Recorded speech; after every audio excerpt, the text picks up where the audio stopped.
Hi everyone, welcome to A+ Cichlids. So this video is going to be all about Discus. So behind me is my Discus tank.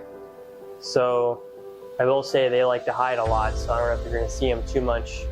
But anyways, they're right here. So we're just going to talk about how to keep Discus, things to avoid, things you're going to hear about on the internet that are scary, and everything's okay. So just kind of give you the practices that I have come up with keeping Discus. So first thing I want to talk about is water parameters. So what I did is I did purchase a reverse osmosis system. So I do think it's very important to use RO water with keeping Discus, whether you live in a soft water area or a hard water area. I live in Florida where I have very hard water, so I did use RO water.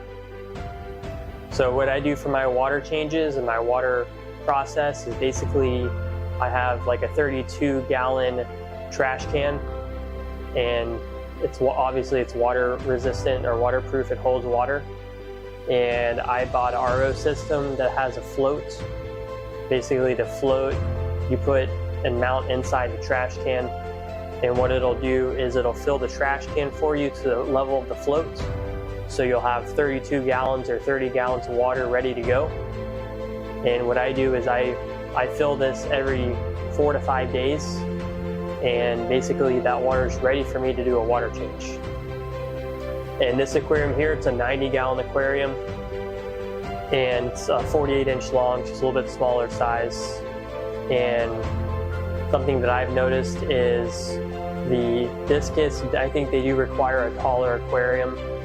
So I wouldn't get any like breeder type aquariums. I would definitely get an aquarium that's full size. So I mean, if you're looking for like breeding a pair, a lot of people use the 20 high. So I just think you need to make sure you get an aquarium that's not like a 40 breeder. I would get more of a tall aquarium instead of one of the breeder type style aquariums. So how frequently do you need to do water changes, and how much do you need to be worried about nitrate? So obviously I have a cycled aquarium and an aquarium ready to go, but nitrate levels, I don't really think that these guys are as sensitive as everything you're going to see online. I think that you do not want to overstock an aquarium. So these fish are cichlids, but I would not treat them like other cichlids where you are worried about stocking for aggression and things like that. So I would typically do 1 Discus per 10 gallons, and I would do a same water change rotation or routine that you would do for cichlids, and do a weekly water change. One thing that you do have to think about is the water you're putting into the aquarium needs to be very similar to the water that's currently in the aquarium. I think that these fish are sensitive to pH change, and I think they're sensitive to temperature change. So I think it's very important to ensure the water you're putting in is similar. So I don't think pH is extremely important. I think that your goal should be to shoot for a 7.0 pH. I keep these guys around 7.3. So typically my water is about 7.8. So I use CO2 injection on this aquarium, and that seems to lower my pH some. So what I would really recommend too is if you have a Discus aquarium, to also do a planted aquarium out of it. I'm not a big fan of planted aquariums, honestly, but I started one mainly for the Discus. You know, your plants are going to help with your ammonia and nitrite levels and help use up a little bit of your nitrate. And then also you use CO2 injection, which will help with your pH and stabilize it to a lower level. I do think water hardness is very important for Discus. So I think it's very confusing on the way to measure general hardness. So some people are going to talk about ppm, some people are talking about TDS, and then there's conductivity. So the best way to look at measuring a water is going to be conductivity, and this is why. So TDS is what most people use, and the reason that is a false measurement is because TDS is also measuring things that are in the water that are not your GH, not your general hardness. To be measuring basically the main two minerals that are in your general hardness that you're going to need to be worried about is magnesium and calcium. Those are the two main minerals that contribute to your softness or how hard your water is. And those two are mainly measured with conductivity. When you measure TDS, you're going to measure other types of minerals that are present in the water that are not magnesium and are not your calcium. So that's why I think TDS is not a good form of measuring your water. And then you're going to talk about ppm. So ppm also is going to be measuring other things in the water. So I don't think ppm is the best way to do it either. The best way I think is conductivity. So when you buy a meter, normally conductivity is microcentimeters is the form of a unit of measurement for that. So that's what I do as far as how I measure my water. So when you speak in terminology of numbers, of ratios, you need to be communicating in the same form of measurement. So I'm going to speak to you in conductivity, but the numbers I give you in conductivity are not going to match the TDS number or the ppm number. So make sure you understand the unit of measurement we're using. So conductivity, so I typically keep it around 100 to 150. So basically, the way that your substrate is, a lot of the substrates have minerals in them, and as time goes on, minerals are going to come out of your substrate and it's going to raise your general hardness or your conductivity. So when I do a water change and I put my conductivity of the water I'm putting in is close to 0. It might be 10, right? 10 or 15, depending on how my RO system, the age of my membrane is. So maybe it's 10 or 15, right? And I mix it with the water in the aquarium is around 180. It'll bring it down to like 90. But within a 1 week time period, my water will go from conductivity of 90 up to about 180.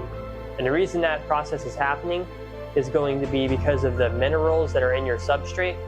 They're going to naturally increase the hardness of the water. And then also fertilizer for the plants. If you use root tabs or if you use a liquid injection, those are going to be a small percentage of your hardness going up, which is you're adding minerals for the plants to live, which is also part of your GH spectrum. So what I do for my discus is I shoot for under 200. So I try to keep it around 100, but I know within a 5-day time period it's going to go up from around 100 or 110 up to 180. So keep that in mind. So water changes, I do 20%, and I do it routinely every 5 days. So it's kind of how I handle water changes. They seem to be successful.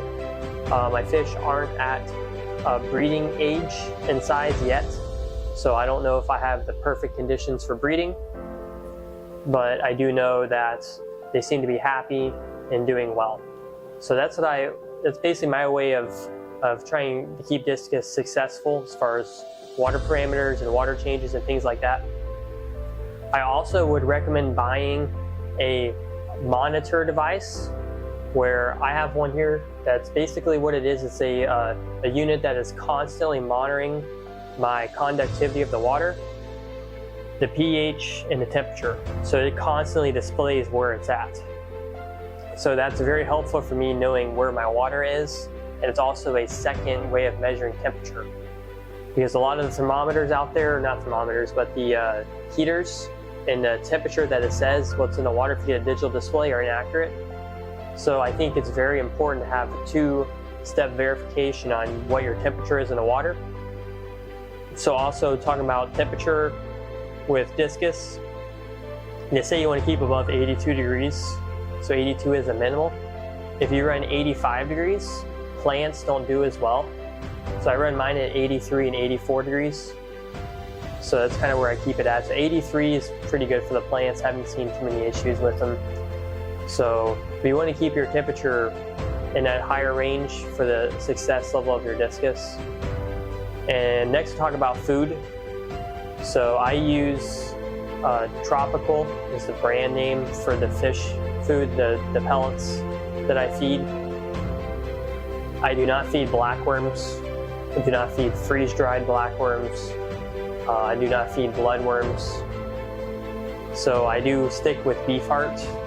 So I'll feed beef heart every other day. And I will feed brine shrimp. So the reason that I'm particular about these foods is, first off, I do their dry pellets every day. I want that to be stable to their diet. And then it's also cost efficient. And then I do beef heart every other day. And then I do brine shrimp, basically the opposite day of beef heart. So I think that bloodworms, especially in a frozen form, can potentially give internal parasites to your discus. So that's why I stay away from bloodworms. And then I think the Turbidex worms, the black worms, I think that they can also give internal parasites to your fish, especially if you look from the origin of blackworms and where they come from. They come from the sewage. So that can be a higher risk. And the freeze-dried process and the frozen process and how they process those foods is supposed to kill those bacteria, potential bacteria that are harmful and parasites. But in my experience, I can see that there are times you get internal parasites. And I always carry metronidazole, those internal parasite medications, and I feed that with garlic guard mixed in with their dry food. I typically do that every 2 months, even if I'm not feeding those foods, just for the overall health of the fish. And I would always recommend to have that on hand. And then I would just stick with the brine shrimp. I think brine shrimp is the safest form of frozen food, and beef heart seems to be very safe. And it's a little on the fattier side, but I think you don't want to feed beef heart daily. I would do every other day. And stick with the dry food. So that's what I do for feeding. I feed twice a day, about 12 hours in between feedings. Do one in the morning and one in the evening. As far as plants goes, I just recommend having plants in the aquarium to help with some of those water, the nitrate in the water, to help keep your water healthy. And I would inject CO2 to help with your pH. I run a sump for my filtration on this aquarium. Sumps are not great for injecting CO2, because it doesn't do the best for your plant growth, but I think sump filtration is very good for stabilizing your water. Also, it adds water volume. So if you have a larger sump, you're adding additional gallons of water that dilutes your nitrate and things like that. So I would go with a sump. This is a drilled aquarium, so it has a larger sump beneath. And I use polyfill with a filter sock method to help with easy collection of the particles. And it's easy removal, and it's cheap as far as removing those forms of filtration. So other than that, I think discus are a lot harder than what you're going to see on the internet. And I think that there is some aggression in discus. So typically things you want to look for is when you're feeding, are they feeding as a group? So typically they should be always feeding as a group, meaning there's not somebody left out. If somebody's left out, that may be the fish that you need to pay extra attention to.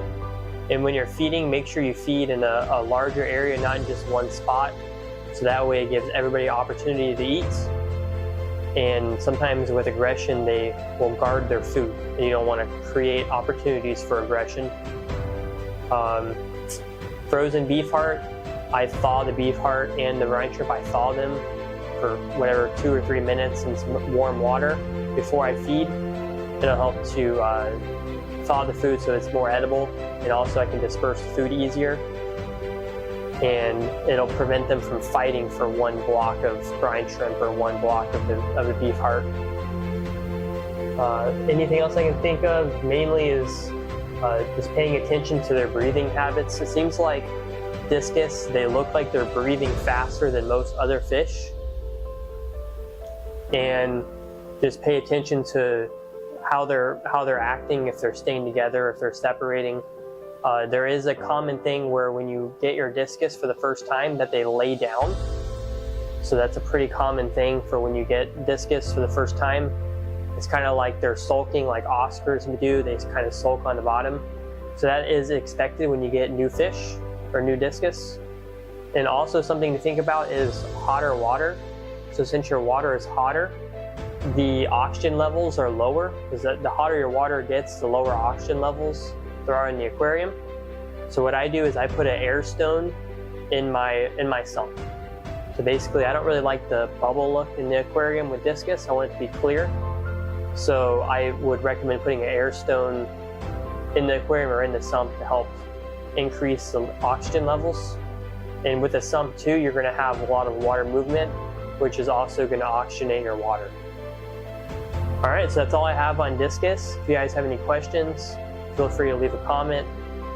Make sure you check out our Facebook page, check out our eBay page, and if you have anything that are concerns or questions, leave a comment and I'll answer as soon as possible. Thank you guys, have a good day.